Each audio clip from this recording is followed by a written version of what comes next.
கங்கை நதி போல் புண்ணிய நதியாம் பம்பையில் நீராடி சங்கரன் மகனை கும்பிடுவார் சஞ்சலமின்றி ஏறிடுவார்.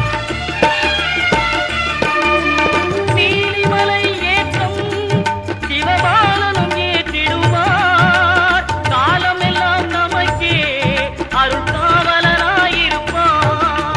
தேகபலம் தா பாதபலம் தா தேகபலம் தா பாதபலம் தா தேகபலம் தா என்றால் அவரும் தேகத்தை தந்திடுவார். பாதபலம் தா என்றால் அவரும் பாதத்தை தந்திடுவார்.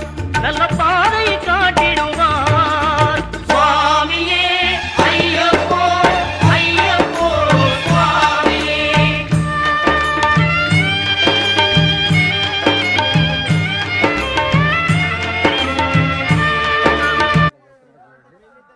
ఘోరంగా ఉంది పరిస్థితి. ఇంత ఈజీ కాదు.